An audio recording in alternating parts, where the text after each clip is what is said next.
Good afternoon, colleagues. So we're going to start our research workshop now. I believe this is our fourth research workshop, if I remember well. Because I remembered actually the first time I joined this scheme was 2022. So 22, 23, 24, 25. So this should be exactly the fourth one. Okay. So pretty new, but very productive, scheme. All right. So this is a rundown. Now, first, I'm going to give a very brief introduction to this incentive scheme for the GRF ECS exercise. I think started by Dean 4 years ago. Okay, all right. And then we're going to invite 3 colleagues to share the successful GRF application experience. So we have invited Dr. Ding Hongdi from CHL, and also Dr. Li Jusen from ELA, and Dr. Xu Xiaoyu from LML, okay? And then Ding will lead the discussion because we already collected some questions from colleagues. And then I think in the discussion, we'll try to answer, these questions, okay? And the final would be a conclusion with Q&A, all right? Because I need to leave a bit early, so I may leave around 3 p.m., but, Ding's very experienced. He will make sure this workshop will be successful, okay? All right. Okay, I think actually it was launched for the 2023-24 GRF application. So that means actually it will start in 2022 because we need 1 year to prepare, for this. I think the main idea is to encourage, colleagues to start early preparation of the grant proposal writing. As you know that, grant proposal writing is one of the most, the important, thing for our job, right? Okay, this is a top priority. I think in the past, take myself experience. Before I joined this scheme, I usually started the earliest in July to prepare, think about what, project I should write about. Sometimes I leave it to August or even early September. So you can see that I don't have sufficient time. So in 2022, when I first joined this scheme, also when the scheme was first launched, actually I finished drafting my proposal in April. Okay. And then I shared the draft, with my collaborators. I received comments from them and I revised it. Actually, I think I almost finalized, the proposal, I think, in May or June. Okay. So we have so I think we should join this scheme. And maybe I can share you another reason why we should join this scheme. I think maybe a couple of weeks ago, I had a discussion with Ding. I was amazed, to know that Ding was so productive. He was always able to find time to focus on research. And he told me one strategy: we should protect the time, block the time. We only reserve for research. We are all so busy. We can find all sorts of excuses when we face grant proposal. Well, I'm too busy. Maybe I'll leave it next month. Now, you join this scheme in April. So you should start, thinking about a proposal and, prepare a proposal, start collecting ideas, resources, literature. So we should protect our time, to do focused proposal writing. So this is a good reason. All right. And another important reason is by joining this proposal, you win some research money. If you join this scheme, you submitted, the proposal, you receive, 15,000 Hong Kong dollars. And if you, successfully won the grant, you receive another 15,000, so you never lose anything. And you gain time, right, to work on your grant proposal. But one thing we have to, declare is resubmission will not be eligible. So we understand this, right? To work on the new proposal, I think, will be much more time consuming than, revising our existing proposal, right? Okay.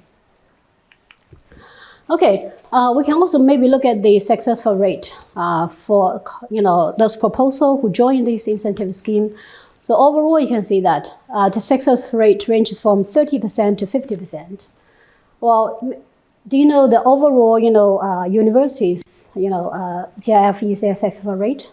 I think it ranges between 20% to 30%. So if you join this scheme, never 30.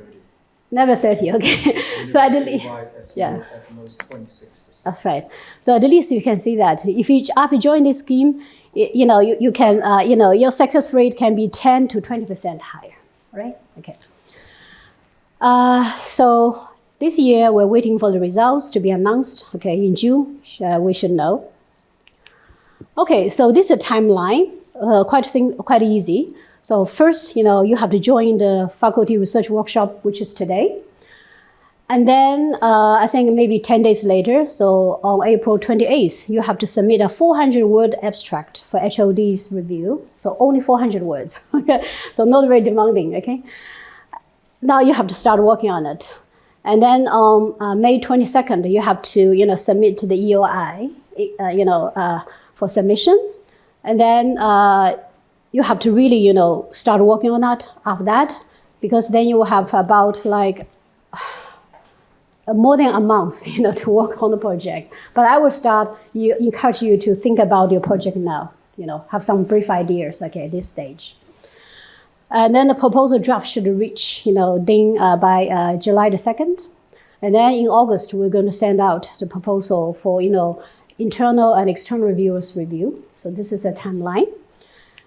And so today we have invited three, colleagues. They represent two, panels. So the first one is by Dr. Ding Hongdi, and his topic is co-lexification of dragon and thunder, a feature of Proto-Sino-Tibetan and the origin of dragon. Very interesting. Okay. So this topic represents the panel psychology and linguistics. And then second is by Dr. Liu Jusan, and representing the panel education, right? Okay. So he's going to talk about the effect of informal digital learning of English on speaking proficiency via anxiety, enjoyment, and the willingness to communicate. And then the third sharing will be, done by Dr. Xu Xiaoyu on the topic towards inclusivity and accessibility, discovering the linguistic resources of museum texts preferred by diverse audiences. Also, I think this topic is very interesting. Okay. It also represents the panel psychology and linguistics. And then we have already collected questions from colleagues. And then Ding will lead these discussions. In his sharing, he will focus on three perspectives: strategic approach to proposal review, methodology, scientific approach and its feasibility, and finally the PI and co-I's track record and other technicalities. So that's my part. So so welcome our first speaker. So good afternoon, colleagues. I'm going to share. I don't think I'm going to talk about this the topic, the exact topic of the GRF grant. I think I'm going to share with you some of my practice when I prepare the proposal, and also how I conceptualize the topic when I decide to submit. So I will focus on three aspects today. One is about research methodology, which is something we need to write in section 4, research project statement. And then I will also talk about research impact, that's in section 5. And also I will talk about the track record, that is in section 2. Although it is not exactly named as track record, but we need to put down our research area and talk about the research team. So to start with, I would like to go with research method.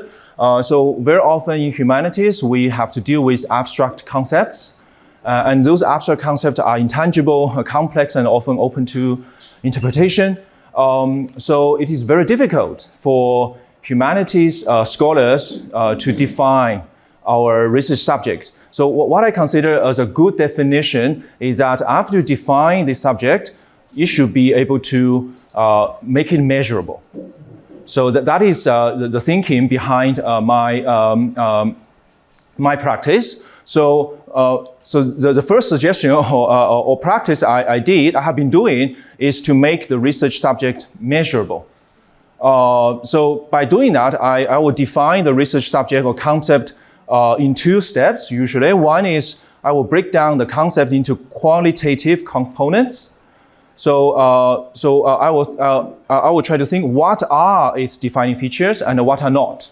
So sometimes we won't go ahead to think about what are not this, what is not this. We will think about what is this. But I find that when we think about the negative aspect of this question, it will also help us to find a boundary between our research subject and other related concepts.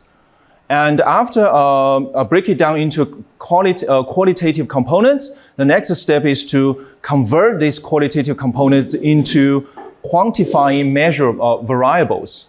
So that means the next step, in the next step, I will try to make these components measurable for the purpose of measuring their occurrence, strength, and frequency. So I know for this step, probably it is difficult for colleagues in literature studies, but I firmly believe that we can do it. Even though your subject is in literature, you will find a way to make your research subject measurable. So I'll give you one example. For example, if I have another project studying the distant dependent linguistic diffusion from cultural epic centers in China, a dialectometric approach. So the hypothesis is linguistic similarity inversely correlate with the geographical distance from the epicenters, such as Beijing or Guangzhou. So in this topic, these two terms, distance is very easy to measure, and similarity, we have a well-established mathematical approach to do calculation of this. But the problem is how we quantify this. So the first step, I will break it down into qualitative components for what is language. So for different scholars, they may break it down into different components, sound, lexicon, grammar. For the other scholars, they may break it down into sound, semantics, morphosyntax, etc. But either framework is fine. So it depends on which one you choose or what is your purpose of your study. And then that is a qualitative part. Then how can make it quantifiable? So what is sound? What is lexicon? What is grammar? Okay, features. Okay, so I can use features to support all these components. For example, in this study, he gave 930 features. But for this study, it's 30. But which one is more valid? It's okay. I think none of them is more valid than the others. But it depends on how your need of your research. So after I decide this, quantifiable features, then I can assign a number to these features. If a dialect possesses feature X, assign 1. If not, assign 0. So I can have a table like this. And of course, you can have multi-valued measures such as fuzzy logic. But there's one thing I want to draw your attention. All means of quantification involve some degree of conceptual compromise. This is even true for science study. For example, DNA. They say, they can have millions of DNA features in the database, but that's not enough. Maybe we have more than 1 million DNA features in human body. So as long as the measured variable accurately represents the concept and the subject, so I use this term, represents. As long as they're representative, so the approach remains valid. Now, I would like to move on with the next point, research impact. So this is what I learned actually from this workshop maybe 2 years ago. So I heard Dean said about this. I find this is quite helpful for me to think about this question. Who benefits from your study? And how will they think and act differently after they read your study?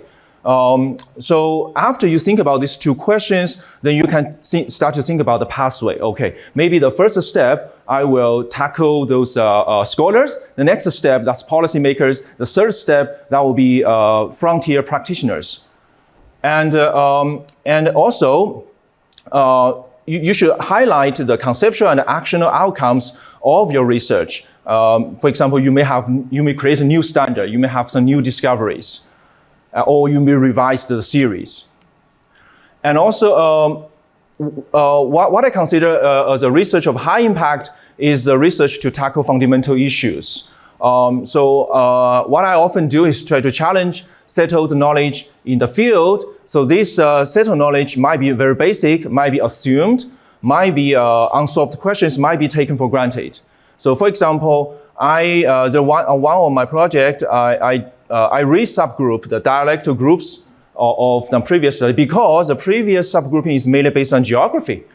I think this is not quite true, so I want to redo it. So I use different criteria, different method, and this is related to the GRF grant. In that GRF grant, I try to redefine the origin of dragon through the linguistic evidence. So by doing this, I can tackle these fundamental issues, so the more fundamental the issue is, I think the larger the impact is. So what is the consequence of this is that usually you will find that you go into something called interdisciplinary studies. For example, for this one, if I regroup the dialectal groups, I find that, I can talk about human migration. And when I redefine the origin of dragons through linguistic evidence, I can talk with archaeologists. So because they saw that the dragon is based on crocodile, but I think it's not true. The dragon is based on the weather phenomena, that is the thunder and lightning. So I have solid linguistic evidence to prove that. So I can establish dialogue with scholars from different subjects. So that's something I find interesting. So you can ask yourself, can the research outcome inform scholars of other disciplines? I don't think the linguistic research, using linguistic research to inform language teaching is a kind of interdisciplinary study. That is too self-evident. But if we can use linguistic evidence to inform history, to inform archaeology, so that is something called interdisciplinary studies. And also, can your research findings be presented at an academic conference of different disciplines? I find that after I go ahead with this topic, I can, yes, of course, go to linguistic conference. I can also go to history conference. I can also go to archaeology conference. I can also go to some conference called Conference on Migration. So there are a lot of possibilities after that. But being interdisciplinary does not mean you want to select multiple research areas in the application form. So you know that in the application form you have primary area, secondary area. I think you should put down the strongest area you want to go to. The last part is the track record. Of course, many of us are experienced scholars. You will continue your well-established research. Maybe you have a chance to put it on your survey or in your proposal to reference your published papers as a groundwork for this project or lead to the current project. But what I want to talk about is that usually for my submission, the work in the proposal is 50% down, and sometimes it's 80% down. I want to stress that this project is not speculative, but already has robust preliminary results. So for this figure, you can usually, a paper can actually be written with this number of percentage of progress. So if you base on that paper and submit a research proposal, the chance of getting the grant is very high. So in your proposal, you can list the complete elements such as the database. Also, you can talk about the pending tasks, such as, I need additional 6,000 lexical items to do this, so that's why I need this grant. So to summarize, I talk about research method to make that my suggestion is to make the research subjects measurable, and for the research impact, to think about who will think and act differently after your project is completed. For track record, show continuity and substantial progress already achieved to build credibility and confidence. And so the last message I want to pass to all the colleagues is that humanities can solve problems, and we can also solve the problem scientifically. Today, I'd like to share some of the insights and lessons I've learned in the process of preparing GRF. The first maybe lesson I learned is it's important to identify a real-life problem. Here, the life. Because oftentimes the academia try to find the academic gaps through a literature review, but that's the conceptual gap, like methodologically, theoretically. But here, you need to actually go beyond the campus to meet the people who struggle. So in my case, my beneficiaries are the EFL, English as a foreign language students struggling with the speaking skills. I know we have these people exist on our campus as well, but these beneficiaries exist across Hong Kong, mainland China, Indonesia, and Japan and Korea. So this is good because you can make your local study to international studies, international problem, so that your reviewers and panel members can see your problem as an international problem. Another benefit is, in the later one, you have to talk about the social impact of your studies. If you have a very clear beneficiaries right in the beginning, you can actually provide very tangible and real-life solutions for those beneficiaries. Yes. And also the grants prioritize solutions with the tangible social values. So these are the real comments from the panel members. For example, the study overcomes these common affiliations in the field, extend its impact. So extend its academic impact to address a real-world problem in terms of English speaking proficiency in China. So I think panel members are aware of the social impact of the research projects, and the pathways to impact statement is clearly written. So because you have to provide like the 3-year plan, 5-year plan, like 10-year plus plan, how your research can have a maybe short-term, the long-term, longitudinal impact on societies. Second, define measurable objectives. This is important because you may provide maybe 2 or 3, even 4 research objectives, but you have to turn them into an objective measurable. Why? Because in the methodology session, you have to provide all the instruments, right? And how are we going to measure each variable, each concept, each topic can be measured so that you can provide the evidence that your maybe intervention or your innovative pedagogy can have a real-life impact on the beneficiaries through your programs. This is also important because when you provide your timetable, it gives you how you can tackle the big problem in a systematic, logical way. So like, for example, how do you eat an elephant? One bite at a time, right? In the same way, if you tackle like a speaking issue, it's too broad. So you have to turn it into a more like a step-by-step, tangible, doable projects so that you can tackle it maybe first problem within 6 months, another maybe 3 months, maybe another 6 months, so that you can show it in your in a timetable. So the project is doable and feasible. And it's also good for the research team because you can actually track, like 100%, out of 100%, to what degree you have complete your studies, projects, 50%, 60%. So you can actually see the direction. Also, you can track the progress. So again, my study was very ambitious because I'm tackling a big issue. So they say, oh, it's a highly ambitious, but the timeline layout the reasonable. So I actually break those big problem into doable, smaller the projects. So I think from the reviewer's perspective, I think we can tackle this problem within 2 years or 3 years. Number 3, words, 800 words for gap identification. I'm not sure whether you notice, because under the research objective session, there are 800 space.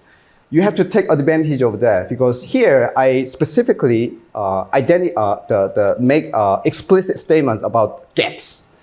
As you may know, there are, in my opinion, generally speaking, 5 gaps: theoretical gap, empirical gap, practical gap, knowledge gap, or methodological gap. So in my case, I usually talk about 2 to 3 research gaps. So you below the research question, you specifically talk about how you can also contribute to the community, research community, in terms of the methodologically or practically. Well, knowledge. The knowledge, for example, this study was done extensively in maybe China or East Asia, but not maybe in Indonesia. So you are actually contributing knowledge, right? New knowledge. How about the methodology? In the past, a lot of study used maybe self-reported survey, but now this project we are using a more accurate, real-time, the metric to get the more accurate data. Empirical gap. Theoretically, people talk about this conceptually, but no one has actually done it in the real life groundwork. So you actually do an empirical study. So you show those gaps very clearly in the beginning, and then it leads to your program. And then you can talk about the specifically contribution to the research community.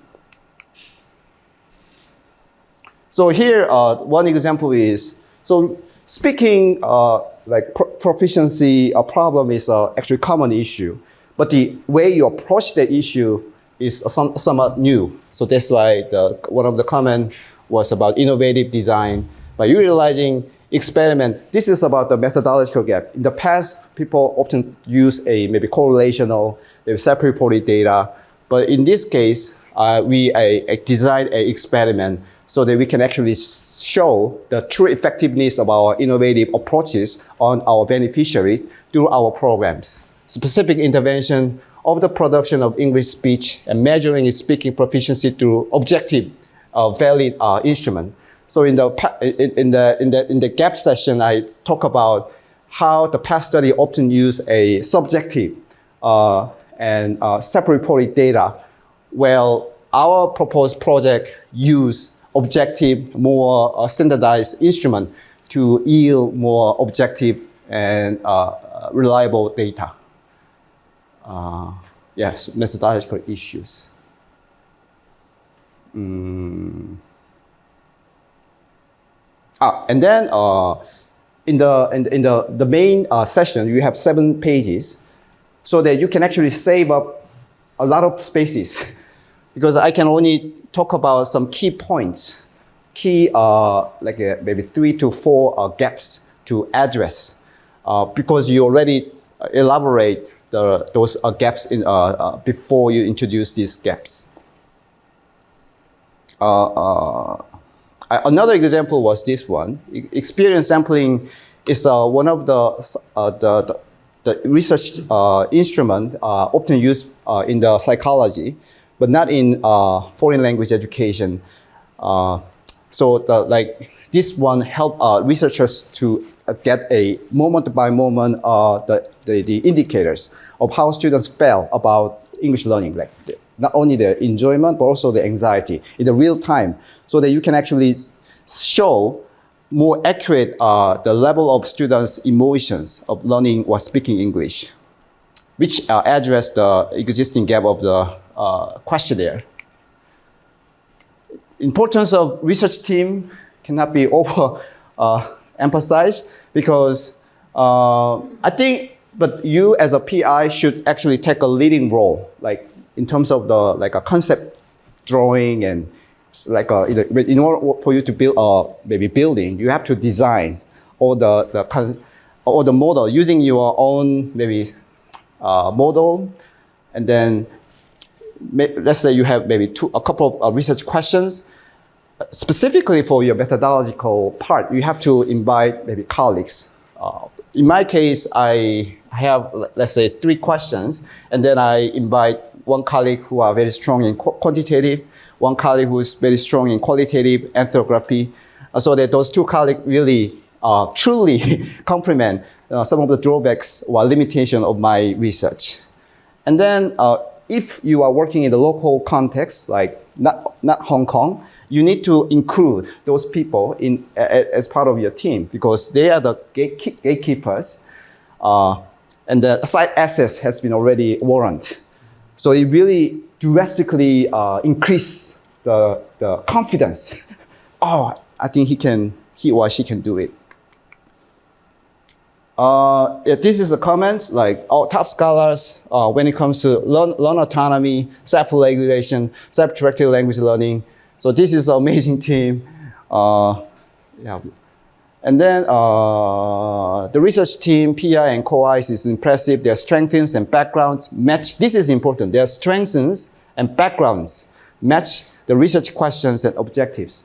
So you have to make your research objectives very clearly and how each co-I, including you, can actually address each question because of you have your strength, each strengths and backgrounds.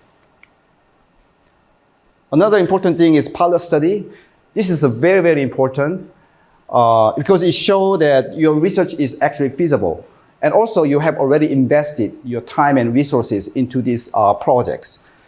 For example, the pilot study, maybe using one paragraph, maybe 200 words, you talk about, you already visit those sites. You met the teachers, you met the stakeholders, including principals, maybe policymakers, industry people, and then you already validate the tools. Because if you adopt the tool, maybe from Western, you have to revise it to fit into maybe local. And then you need insights from the local people, like local RAs who can translate and then enhance the validity and reliability of the tools. And preliminary data, this is very important because it shows that you have already done it, and then it's feasible, right? And then you already met the target beneficiaries as well. So the project is designed, looks to be feasible. This is the important word, feasible, doable. Very strong team of researchers has been built. So this is our research team covering all bases. What's more important, groundwork. Groundwork has been completed, including a pilot study, a contact with the school and recruitment of training of doctoral researchers.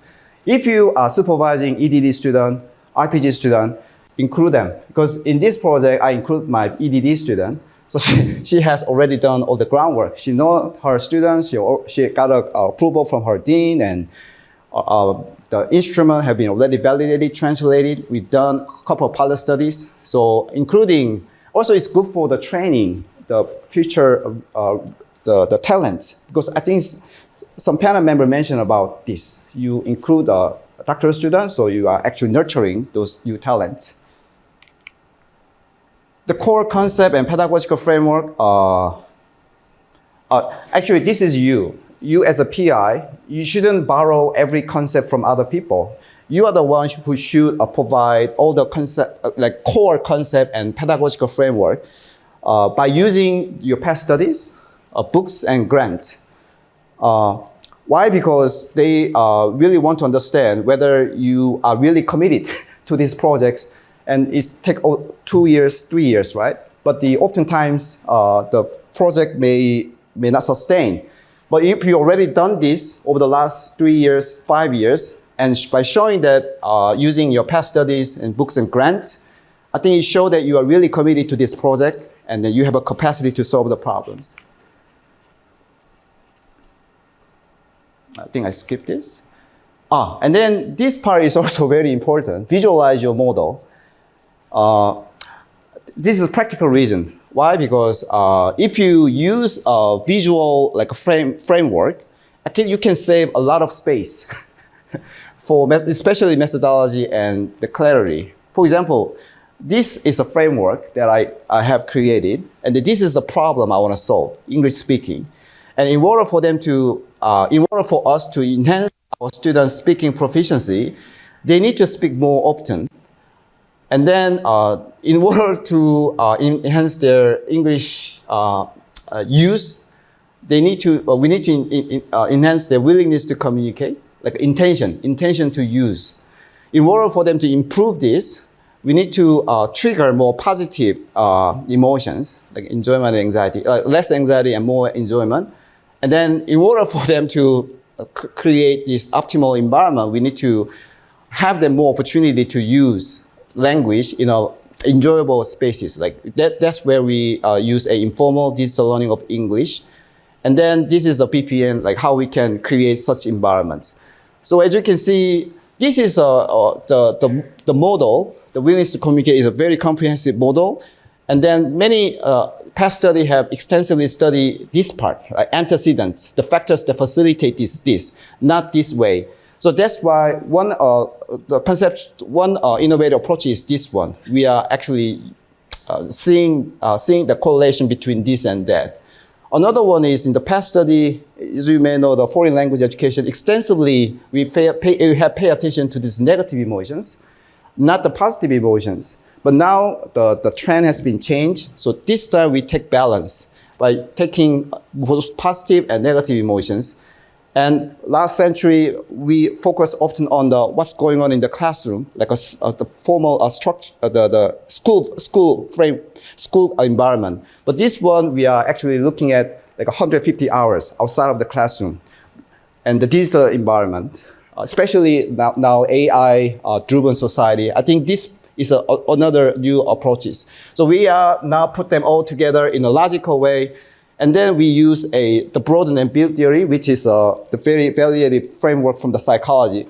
And then this broaden and build theory can explain how each variable can affect directly or indirectly so that we can provide a localized solution to improve students' speaking proficiency.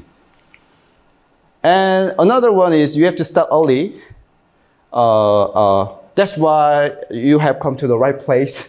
Because FM incentive workshop I attended last year gave me plenty of time to start early, think about the research topics, and got the funding. You know, you have 150,000.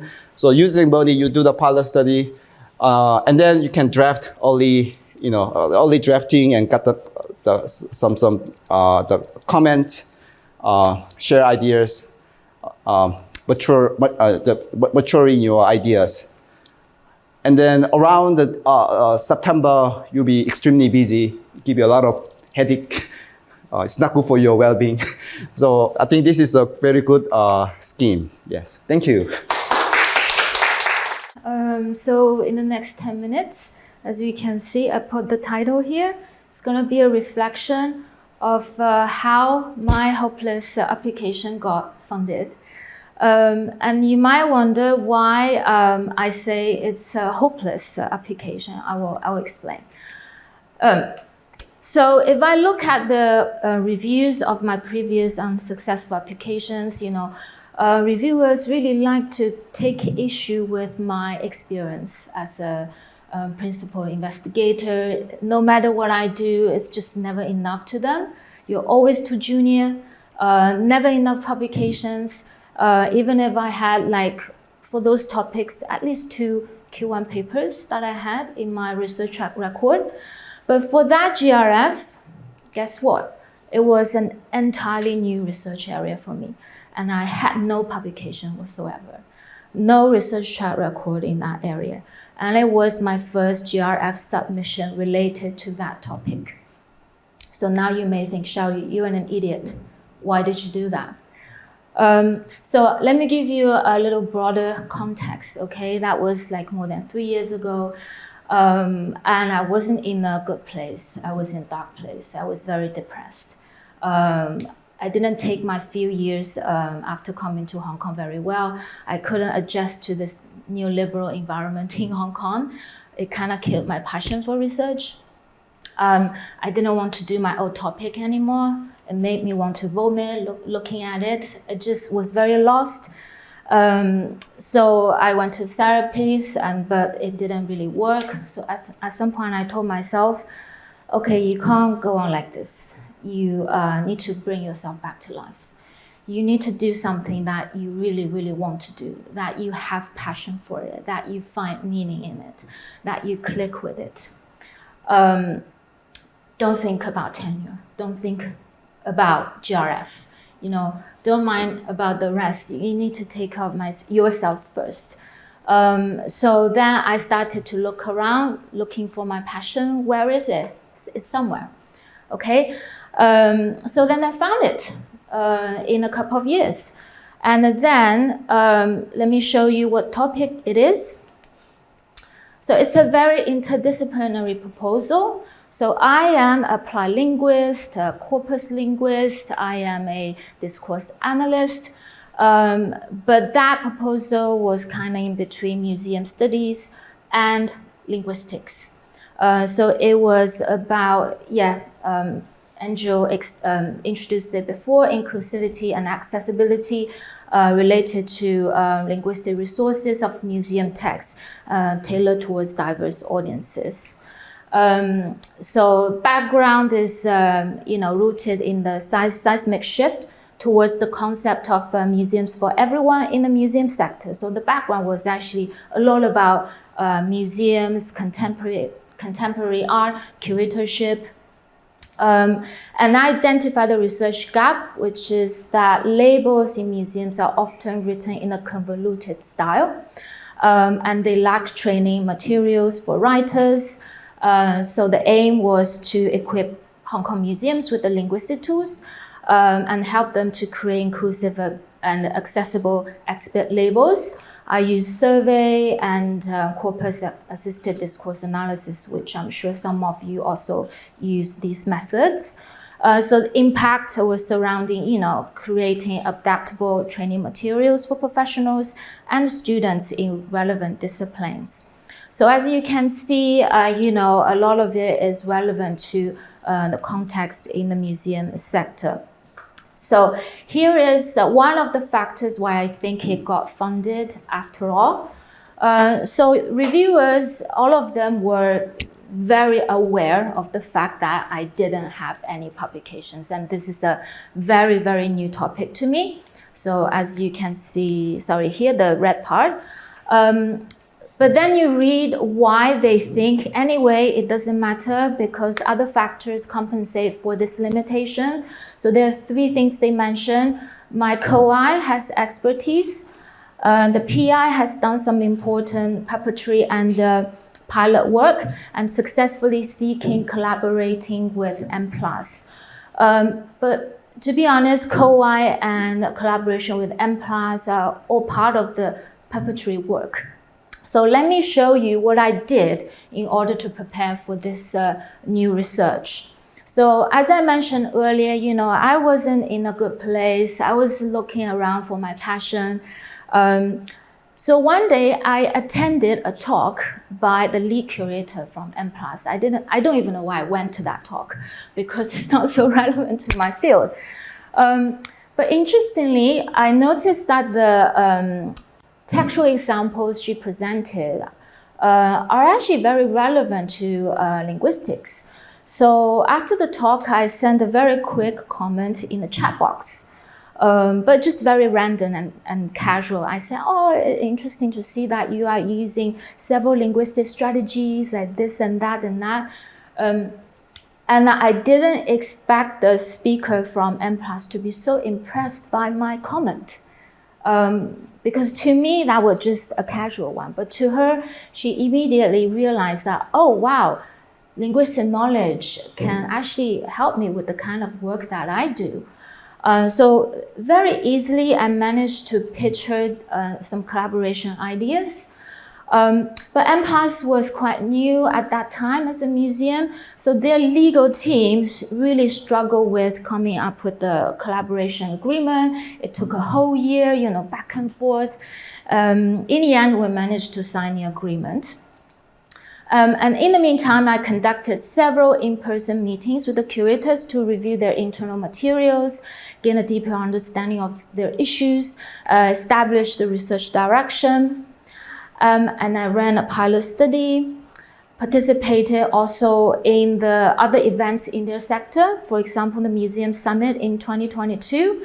And I went to several events to mingle with directors from all over the world, although some of them were super drunk, but doesn't matter, you just go to them and have a chat, Then I read the book by my Italian co-I, and at the time I didn't know who she was, completely stranger to me. But I decided to send her an email and see if she was interested in working with me. And she said yes. So we met online and I pitched her my idea. Actually, at the time, not even the proposal, just my research. I want to work on this. So let's work on it together. And then I co-organized a conference with a colleague and led a panel discussion with both the lead curator from M+ and my co-I invited for an exchange of insights. But as I said earlier, you know, because I found my passion, I did it regardless of tenure, regardless of my GRF. You know, I did them because I wanted to do them. I enjoyed the whole process. I became so much more productive. So when it comes to writing the GRF, so when I was preparing for the CV, I actually got stuck for quite a few months because I was still thinking that I'm so screwed because I have no publications. You know, you look at the section, which is V, I believe, previous relevant research work, right? Section A, you need to list some publications. Section B, list some publications. I have nothing to present there. Everything is forthcoming. I mean, I thought it's useless.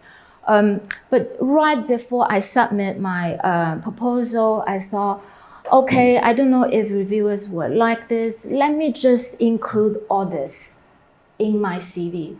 Let me just explain all the details, every single effort I made, and explain them and the outcomes in the CV. And how reviewers take that, it's up to them. And it turned out to be such a right decision to do. And many of them commented actually on my preparatory work and then the details. They really appreciated my effort. So even without any publications, they decided to fund my project. Of course, there are other reasons, the methodology and everything. But this is to show you that a major flaw can still be forgiven if you have other, things to present. So I added these, particularly those underlined part in my CV. So what are the takeaways from my experience? Attend and organize talks and events beyond your research field, like the previous speakers mentioned. And even beyond academia to gain inspiration and opportunities. And don't be afraid to send emails to unfamiliar individuals to seek collaboration. And this is really important, choose professional and academic collaborators who are hands-on people, because in the process of building this completely new network, I didn't know anyone in that field, right? So I did come across curators from museums who are quite difficult, so these are not good options. And I also met potential academic collaborators, but I kind of sensed that some of them didn't say meaningful things in meetings. So these ones are probably not great choices for collaboration. You want somebody who is as invested as you are, as interested as you are, and so you are on the same page. So things can happen organically, naturally. Everyone loves this project. So when you run ideas with everyone thinks this through, so that your methodology and everything else will come out with good quality. And clearly explain every academic and non-academic effort you have made in your CV. And be patient in the fast-paced world of academia, and take care of your mental health. Thank you. Now, before I start, just a quick calculation here. Who submitted either ECS or GRF for this round waiting for the result in June? Please raise your hands. You see, look around. Right? Half of this room, people came back. There's some of you came last year, and then, provided a proposal. Now, for those of you who submitted your proposal waiting for a result, how many of you joined the incentive scheme? The incentive scheme so about half of those, you see, the figures that you saw earlier about how many proposals our faculty submitted was not the total number. It was just the number of people who joined the incentive scheme. There are many people who didn't join the incentive scheme, so the total number of proposals submitted from our faculty was much larger. And it's totally up to you whether you wanted to join or not. If you wanted to join, you get that little money to kickstart in exchange for starting your process earlier than what the university set for you, because the university also has a timeline for submitting GRF, preparing all this stuff. Our timeline started just a couple months earlier than the university timeline, and we added a couple more kind of stopover points, including this one. Like being at the workshop was the first checkpoint of being eligible to join the incentive scheme. So, and we want to do this as an incentive, but it's not forced. If you think that this is going to help you because you start early, as they put to you earlier, it's always good to start early because you need the time to struggle over, to define, to narrow down, put boundary, and all this stuff, and work out so many parts, okay? So I want to also ask the next question. Who intends to join the incentive scheme this year, starting by being here today? Who intends? Basically, the rest of you, right? Okay, yeah, myself too. I think I'm going to do a proposal this year, and I want that money. So anyway, good. And then, so I think everybody, it feels like, who sits around this room, who came to this workshop today, had already submitted something, intend to submit something else maybe this year, or planning to join the incentive scheme, etc., etc.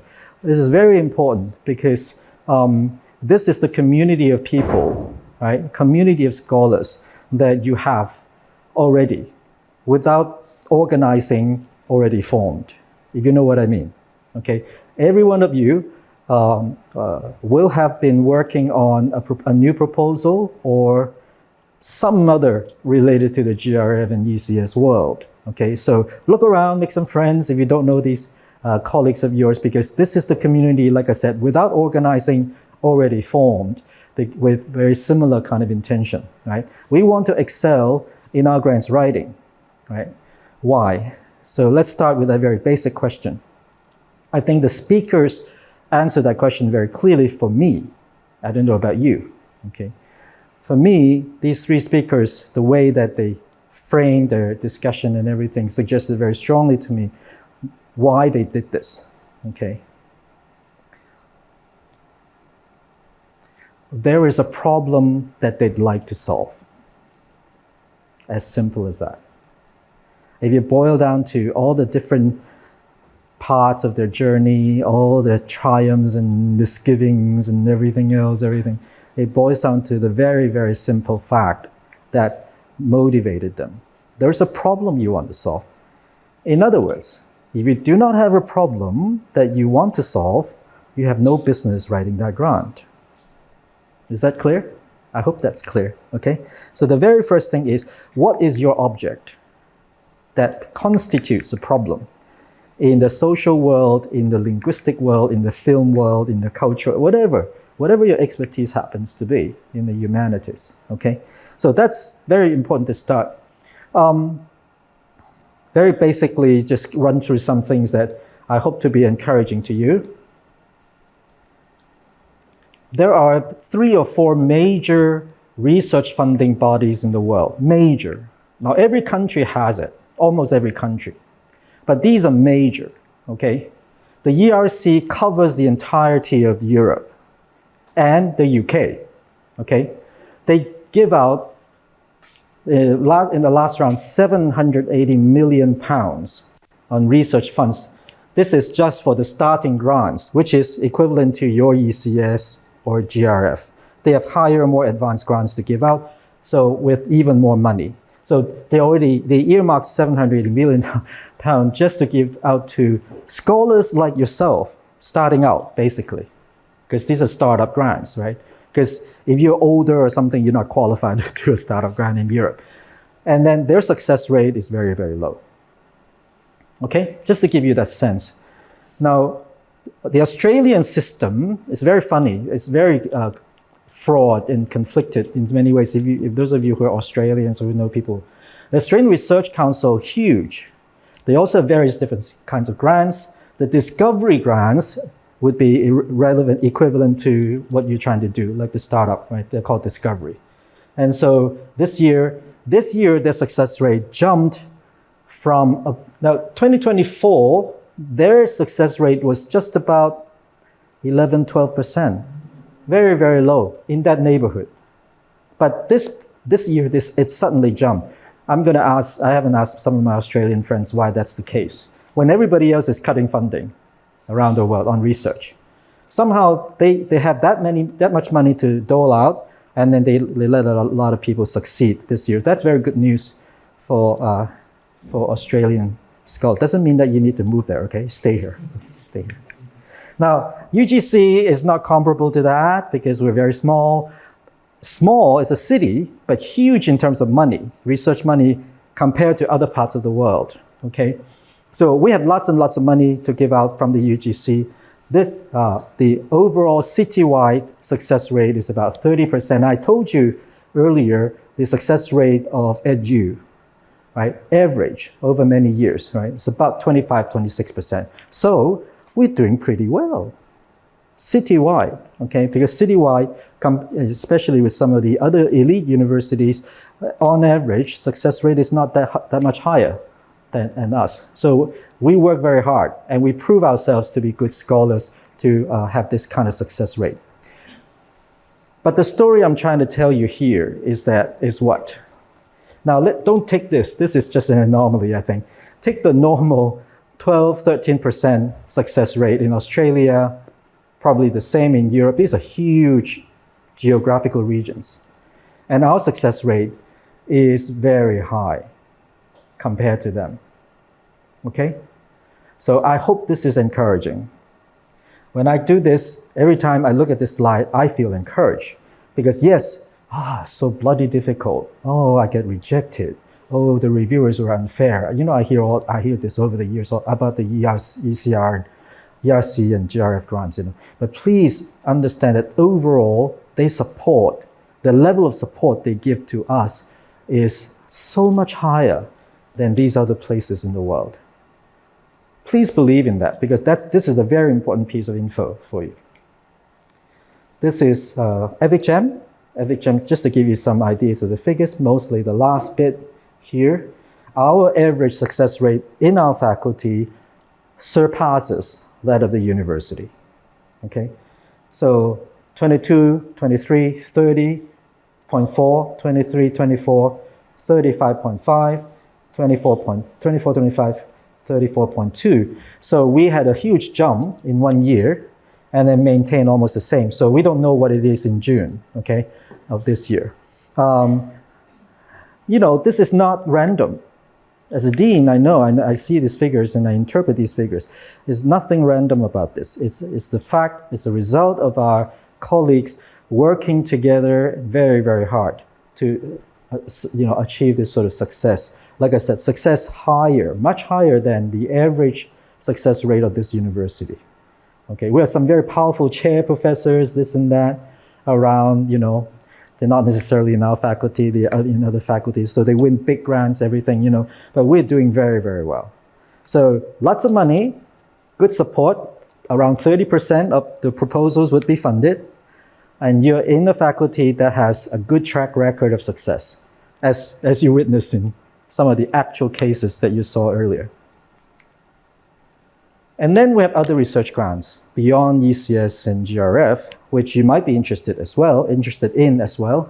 What are these grants? You know, the French, this is the UGC or RGC collaboration with the French. You have RMR, you have the Lord Wilson, you have other grants that our own colleagues and EVICGEM also won just this year alone. Lots of scholar grants. If you're a language specialist, scholar grants, there's a lot of money you can get from there. This is just to let many of the colleagues who are new here that in terms of different kinds of topics that you pursue, the faculty also provides these 3 umbrella projects that you could participate in. Whether you're working on whatever topic or issue, we believe you could fairly easily articulate your topic to any one of these umbrella projects, okay? Whether it's digital humanities, like your project would be digital humanities, right? Obviously, that's obvious, right? The care project or the sustainability project. So you can find out more about this on our website and you can talk to me and other things. So this is just to give colleagues, especially new colleagues, some sense of belonging. If you want to quickly belong to certain research groups or clusters that we already established at the faculty, you could do so because there's already a group of people working on these different cluster projects. And so you can articulate yours with theirs and then receive support that way. We have 4 research centers. So this is another opportunity, if you're new, to find your way into one or more of our research centers to find like-minded people, like-minded scholars. Whether you're working on Chinese language education, linguistics, culture studies. This is kind of culture studies, but more focused on Chinese literary culture. So these are the 4 language research centers that we have. And then they have projects, they have personnel, they have directors. If you want to find out more information, also talk to me, or you can also check out our website, the faculty website that can point you to these, like Xiaoyu, just make cold calls, right? Just make cold calls if you find some of these to be potentially useful allies for your research. At least people to have conversations with, real people to have conversations with as you prepare for your grants. I want to quickly also share some of my own understanding of specific components of your proposal. And you can take this in supplement with the other opinions that you heard from the other GRF winners. They're not meant to be the final say, because also this represents a culmination of my understanding over the years. Just to be clear, I've gotten 9 GRFs and then other kind of grants. So I think I know the game a little bit. Yeah. So this is from what I know in the sharing. The main part is a 7-page. There are other parts. Oh, I should say this. Okay, if you haven't done, somebody who's just doing it for the first time, a ECS or GRF, yeah, for the first time. Yeah, for the first time. Okay. There are many components, many. And they're very tedious. They're annoying, okay? There's no other way to put it. So those of you who went through it, you know what I'm talking about. The proposal has so many components, and it's annoying. I'm not discouraging you. I'm saying be prepared and be patient. That's why you need a bit more time than normal to get through all the different components. The key core component is the 7-page description. This is where you make it or break it.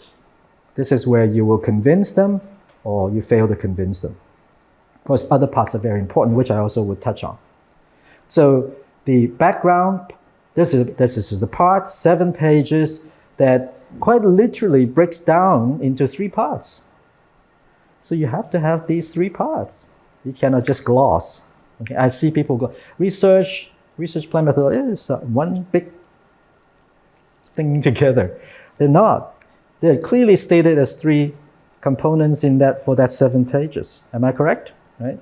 So the research has to do with the background research, the conceptual apparatus, conceptual framework, all this stuff. And it's divided into two sides. One is a kind of literature review, if you want, right? What other people have accomplished that have developed this field of interest for you, and then what you've done yourself, including your co-Is. Okay, so I'm glad I did this because in Xiaoyu's case, right, because this is a completely new topic for her, and she told you she didn't have any publications to be put on the 2-page CVs, whatever, she ended up telling a story, right? Telling a story of your previous or ongoing achievement is critical, whether you're in her boat or not. I would highly recommend that you learn how to tell that story. Guess what? You will provide the 2-page CV condensed of all of your major achievements there, usually on a list, a couple of lists or something. Reviewers would have read that.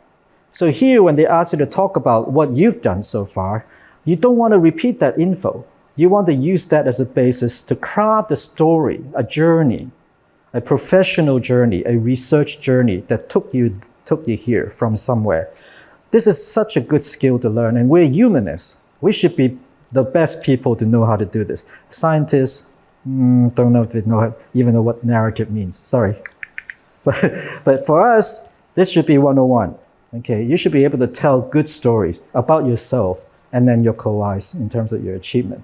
So I'm going to gloss this over because of time. Now, the other part about your background of research, your core problem that you want to solve.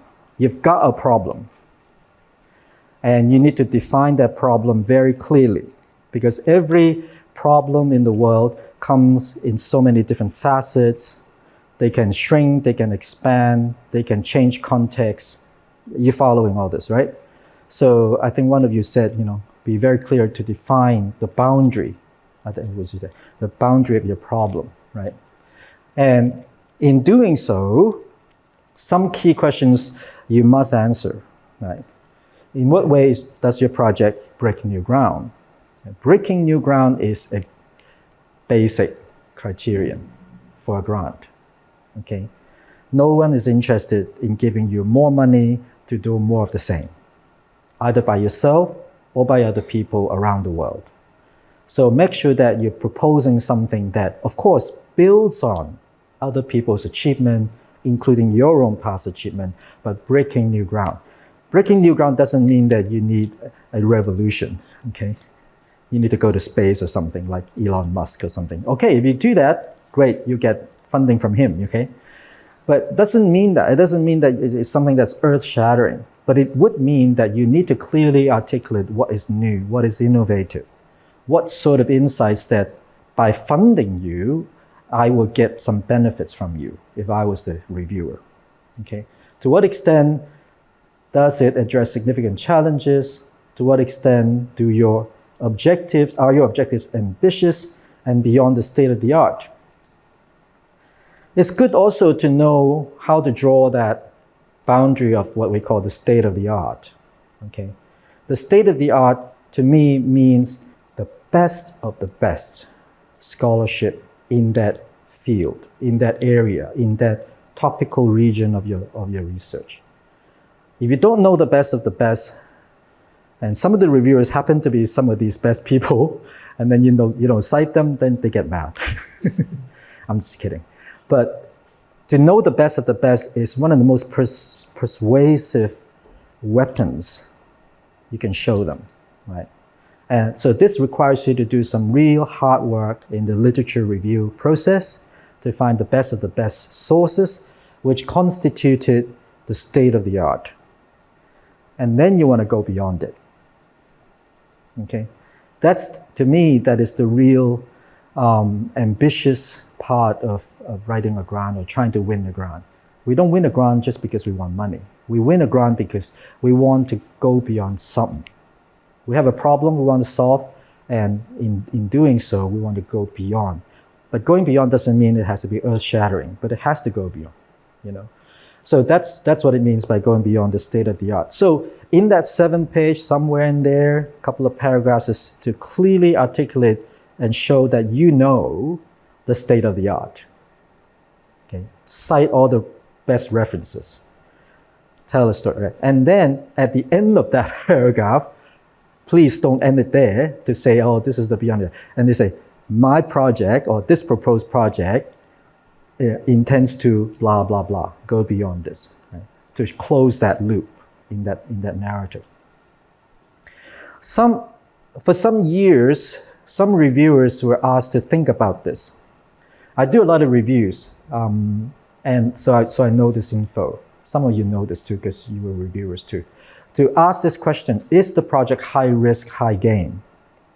Which means they're pushing the boundaries, but we understand that by doing so, it incurs some risks, whether it's feasibility issue or other political issues or sensitive issues, whatever. But you got to push the boundary, and the goal is to actually incur some risks so that if you succeed, you get high gain. It's a bit of a gambling game, does it? The metaphor is kind of like gambling, right? Sometimes a proposal that pitches if you pitch your proposal like that, to say, I am taking risks in stretching the issue here because I aim for high gain, not just some gains. Then it becomes another very persuasive weapon to impress the reviewers. Not always necessary. This is an option, okay? I want to make it clear. Because in recent years, the reviewers are not so much focused on this, but in previous years. But you never know. There's a kind of trail of this kind of thinking on the panel. This comes back to one of the presentations earlier, that this is, it may seem tedious, but let me emphasize that many people falters because they screw this up. Sorry. That line that says primary field and then secondary field, think very, very carefully. This is not a casual decision at all. You can imagine why. Whatever you put down gets channeled into a pool. If you put down a wrong field, it gets channeled into another pool of reviewers who may not understand what you're doing. And then the other question is, oh, I can have secondary, and then I can have two secondary fields in order to say, you know, my proposal is relevant to many, many people who can review me, right? All this. Think about that. Does that bring you advantage or disadvantage? Just think about it. Okay. For many years, I only put down primary field. I don't even bother with secondary because I think that's going to cause me trouble. Because if I do that, I may be knocking on the wrong door. Right? I need to knock on the right door. And this is the place in which you signal which door you want to knock on. Because they have hundreds of proposals. And they're thinking, oh, how to find reviewers, how to categorize. Right? Keep it simple for them. Even say, you know, like a big field like linguistics, just keep it linguistics. The other fields, you know, subfields, so that they can channel into it. Doesn't really work that way. Okay? So this is one piece of sort of advice I'd like to give to you. And then it goes on to the methodology section, the research plan. Research plan has to address your scientific approach. I know this is not a word that we use often in the humanities, but believe me, your approach will be scientific. That is to say, not random. Has to be logical, right? Whatever tools, whatever concepts leads to whatever results or processes and then results. That kind of research plan, right? How long does it take? How many people? Where do you intervene? All this stuff will have to be worked out very, very clearly in a logical fashion. That's what we mean by scientific projects. One tool, one device that's very good to talk about one scientific approach is to separate out your project into work packages, or we usually call sub-projects. But work packages are beginning to be a popular phrase, right? I have work package 1, work package 2, and then that actually helps the researcher, him or herself, to really identify the different components that constitute the answer to that problem, right? Work package 1 is really, about something. Work package 2 about something, and it deploys and mobilizes different resources, different talents to address, and different timelines. So if you break that down, it's good for the reader, right? That they know that you have a rational scientific plan in place. So this is a very good device that I highly recommend if you haven't used it before. Impact pathway already talked about. I do this every year to say this is what we're looking for. Now, please understand, they're not only asking for you to talk about your impact, but your impact pathway. Those are two different things. Okay? Impact, okay? Meaning how would people's lives, societies, behaviors change because of your project results? How do they act differently, think differently, right? So that's your impact. Pathway means short term, medium term, long term. You need to have a sense about the pathway in which your impact would be manifested over time. Of course, we want some easily measurable impact in the short term, but for humanities project, mostly we're taking the long road, right? And you need to tell them that, right? To craft that pathway. So it's like a story, once again, it's like a storytelling moment. Many years ago, Timothy would know this, there was no such thing as a requirement of the Gantt chart. Now they require you to do it, And then in those years, if you didn't know what this means or a timeline or something, you didn't have one, then it was trouble for you. Now they make you do it. So which is very good, because then it forces you to really kind of plan it out, plot it out, and et cetera, et cetera. Visuals, you saw Jules' diagram, right? The diagram need not take up your 7 pages. They afford you 2 other pages for you to put tables and visuals, okay, on top of the 7 pages. So that, yeah, because sometimes we struggle with the page limit. So just to know that, right? Reference, when they say 3 pages, they mean 3 pages. Okay, don't do anything more than that. Okay. So, take a quick pause here. Anything that I said was controversial or go against your understanding or experience? Any questions or comments? There's a lot more I can say about this, but I only focus on the core part, right? Everything has to be, I hate to use this word, but everything has to be flawless. I said this before. Set that standard for yourself. Check your spelling. My God. Right, when they say 2-page CV, that's it. Don't try to do anything funny. Okay. So everything has to be flawless, especially, I think there's a place for us to think about our expression of language in the ground, right? So sometimes, brilliant idea, great problem that I know is very timely that we need to solve, and we want somebody like that to do it. But the expression in the proposal was so lousy, right? Ungrammatical, spelling error, this or that. It's very hard for me to say I support this. You need to go back and do it. Wait another year. That's how decisions are made, sometimes like this.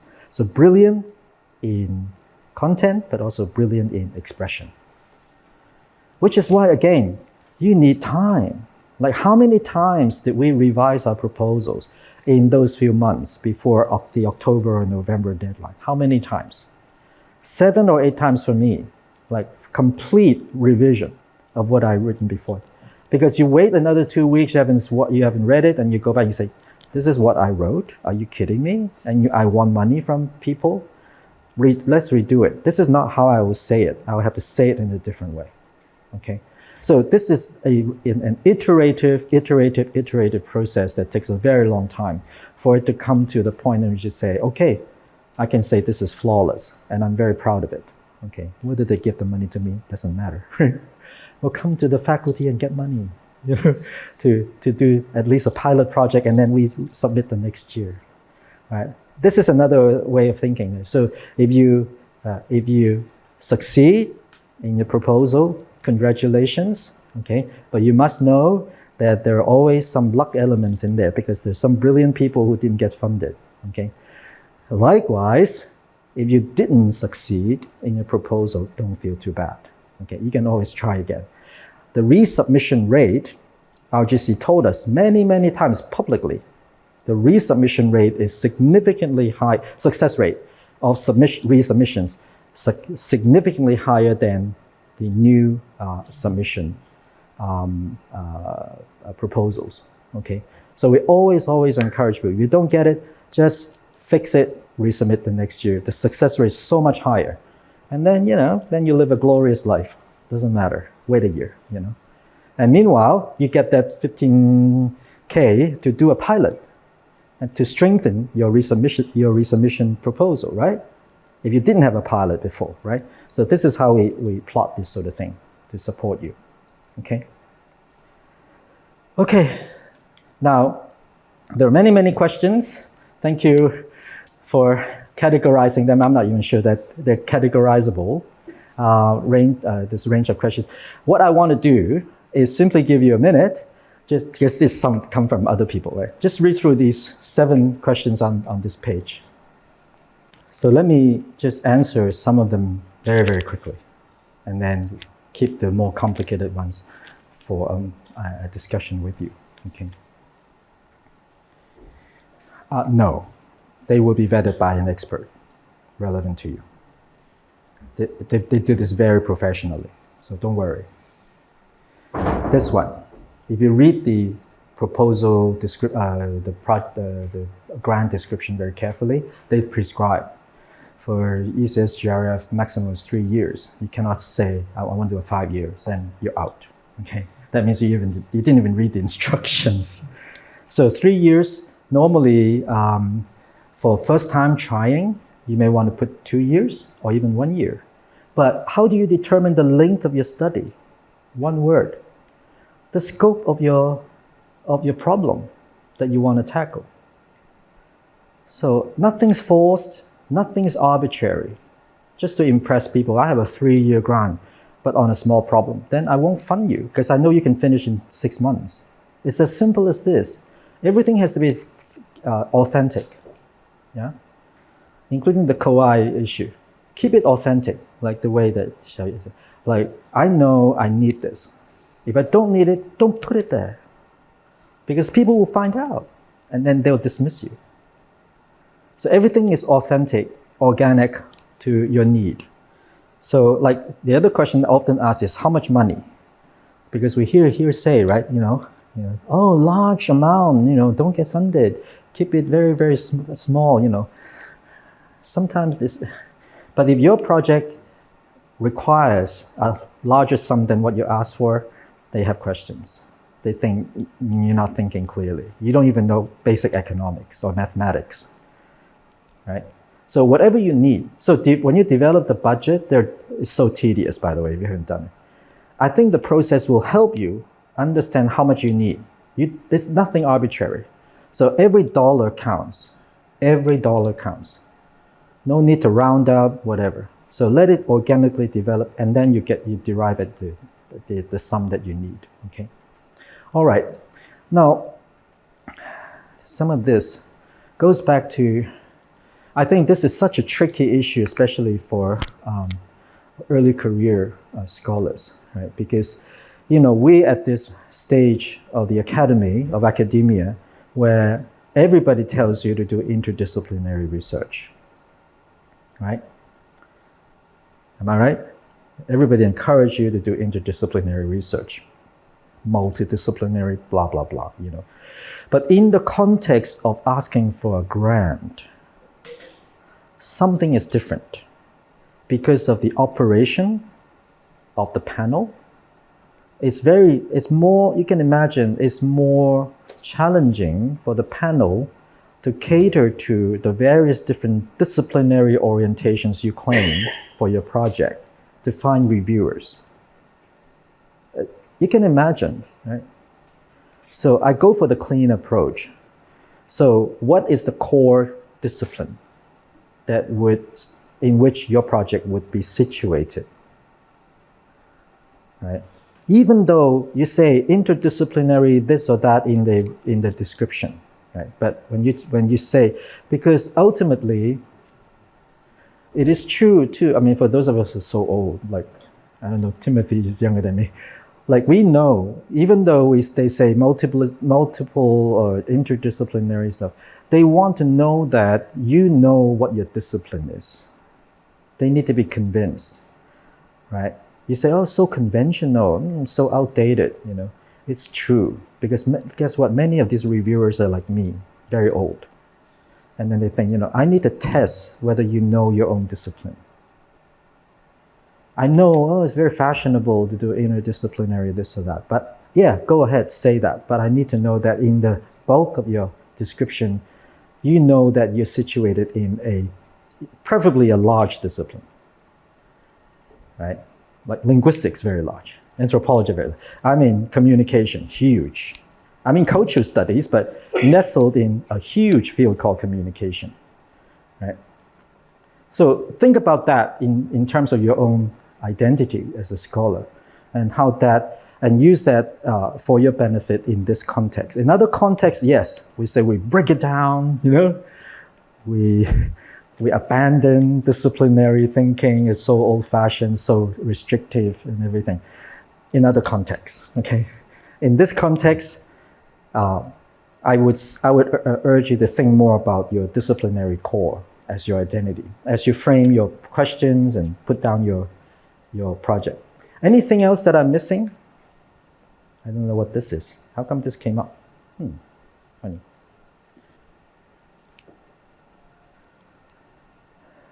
Cross-cultural, yeah.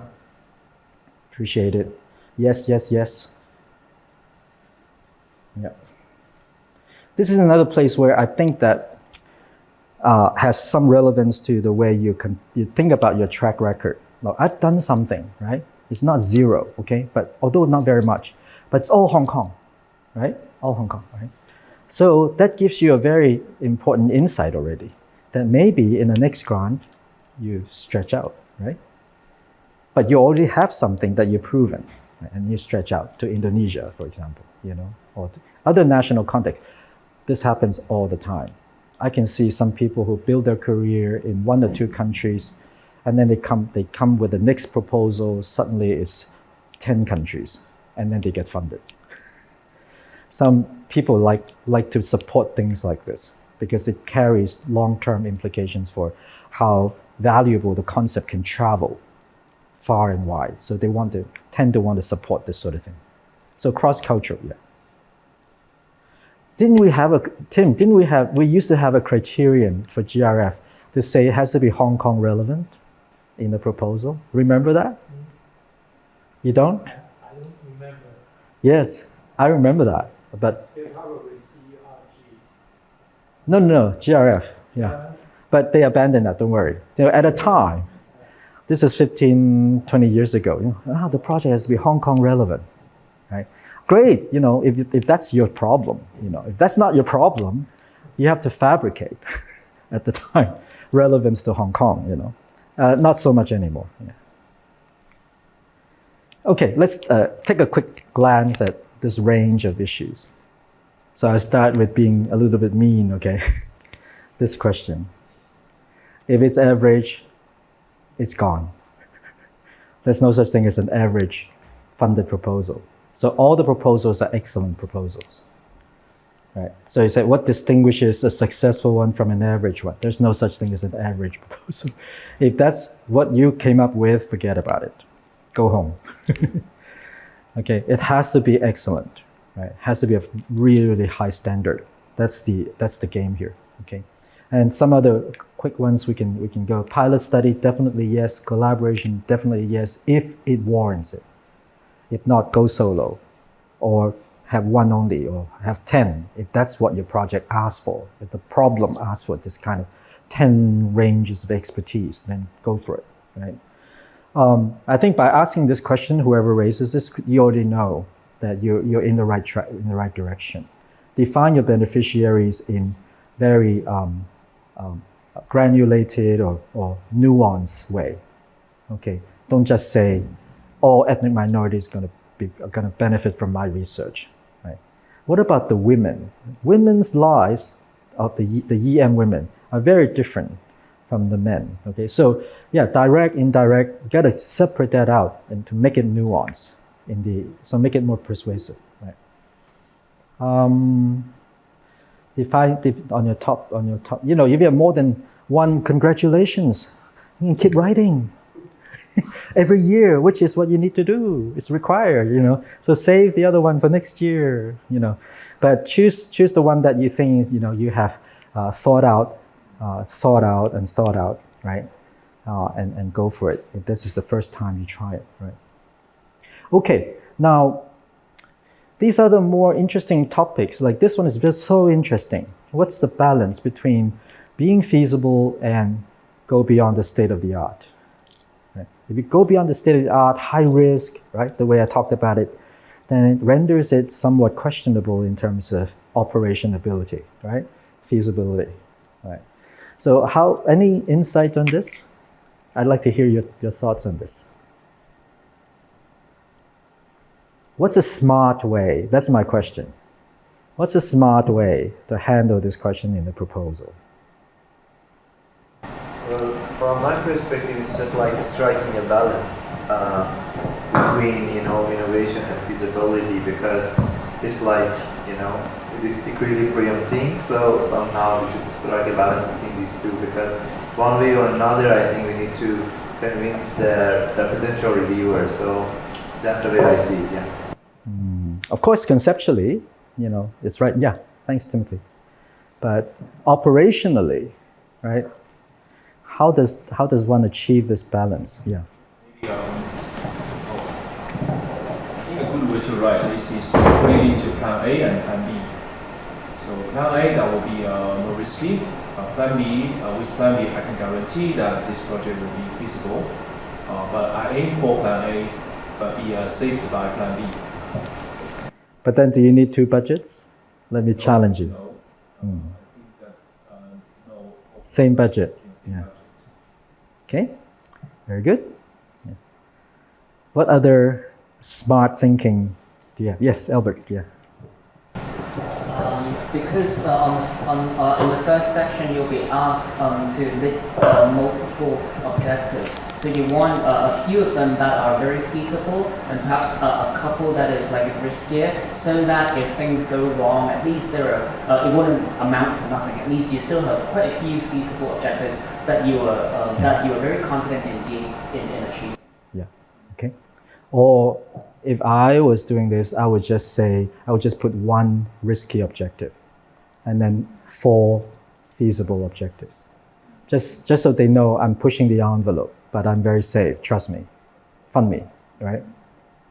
And then plan A, plan B, it's kind of similar to that, right?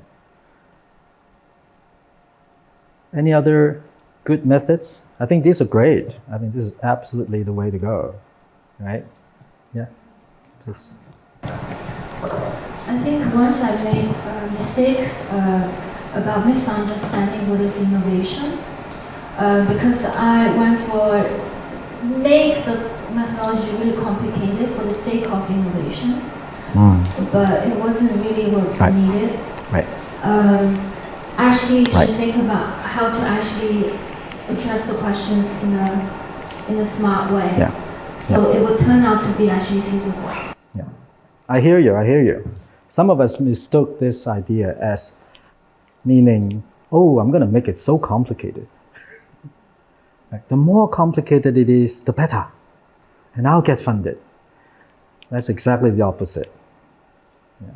It's so complicated, it raises so many more questions in their minds. You don't want them to raise that many questions. They will raise questions. We all raise questions when we read, even though perfect proposal, but as few as possible. You say, I make it innovative because it's so complicated. You're losing the game, I'm sorry. Sometimes a very simple idea gets funded so quickly not because we think, oh, this simple idea in the proposal represents something so brilliant in the field. But as a reviewer, I just can't find places where I can deduct points. Sometimes it comes down to that, because it's simple, elegant, it's not brilliant, we know, but I cannot find some substantial flaws. I have no choice but to fund it. Sometimes people get funded that way. Not everybody gets funded because you're so brilliant, complicated, all the rest of it. So yeah, so find that balance that's suitable for you. Right? If you're starting out, first time or second time, there's some very experienced ones here. But if you're starting out, try to keep things simple. Clear object, clear scientific approach, clear impact. Keep it like that. Keep the language readable, elegant, like that. Because especially as an ECS applicant, people tend to be more sympathetic, right? That is true. That's absolutely true. We're not so mean if we look at the ECS proposals. If you can keep it like this, and we know this is a junior scholar trying to get on the game and get professionalize everything, we fund you. Don't be trying to be so smart and raise all these questions. It's for the ECS. ECS success rate is higher on average than GRF because people have more sympathy. Right?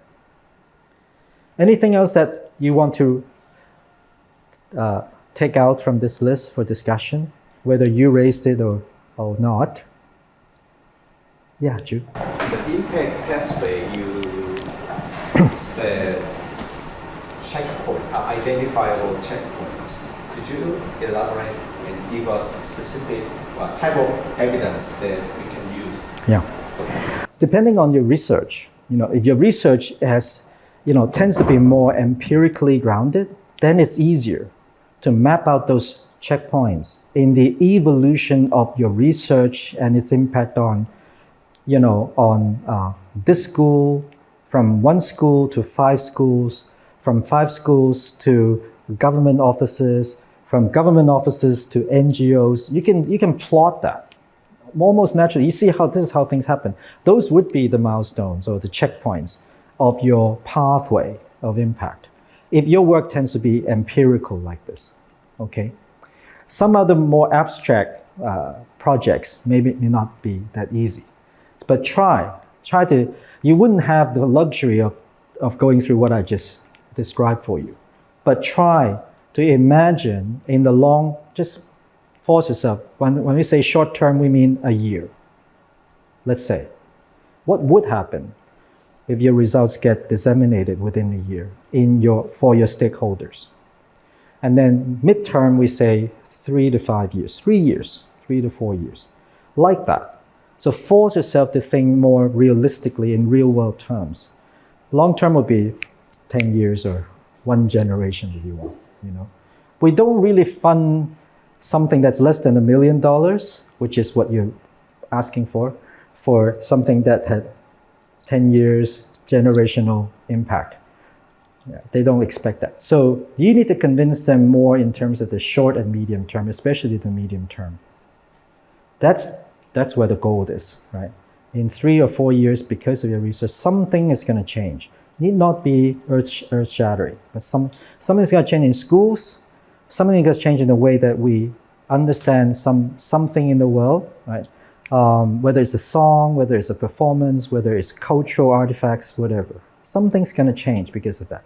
Now, this is, of course, your rhetoric saying that it will change. Nobody knows whether it would, but make it sound plausible. My favorite thing to say about the grants is that somebody give you money for a fiction. How great. So learn to write great fictions. These are all fictions, but fictions can get you money.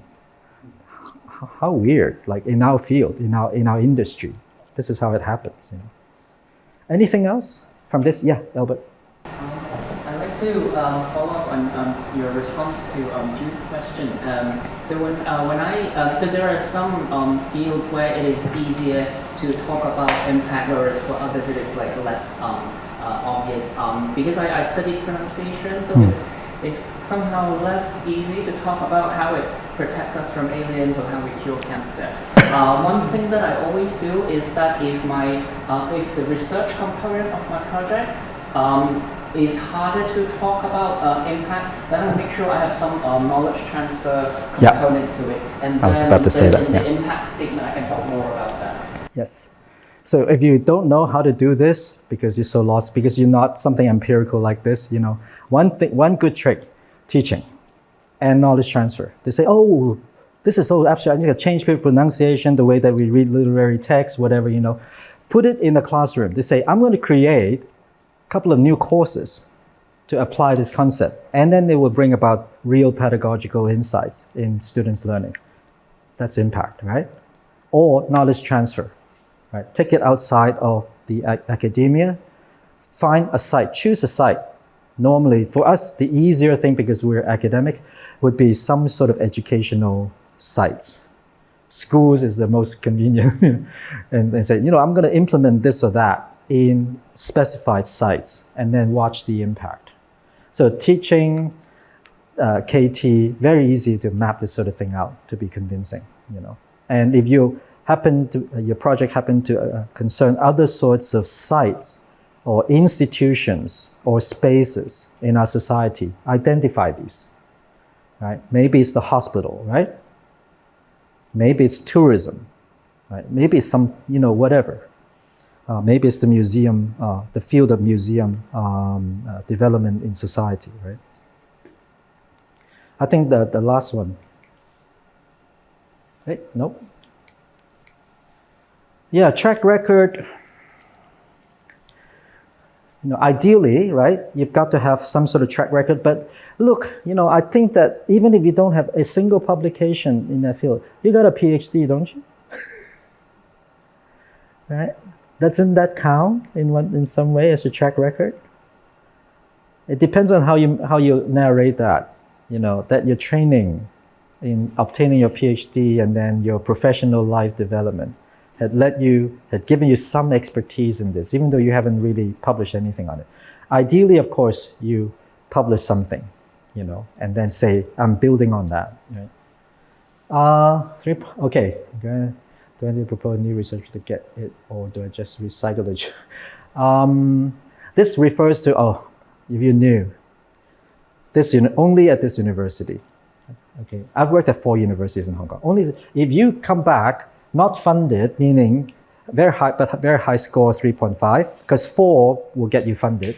3.5, this university will give you this money. You didn't win it, but you got 80 grand. Yeah. Because they want to use this to encourage you to do a pilot and then resubmit the next year. Okay. Do I need to propose a new research prop? Yes, a very simple one. A very simple couple of pages for the RDO to process so that they can go to the finance office to say, release 80K to this person. I think very simple. No, not like a new one. Recycle, yes, it would be, ideally we want you to build on your project that didn't get funded. But you need to state how you will change it and refine it and improve it using this money in this proposal. And indeed, that's what you'll do, right?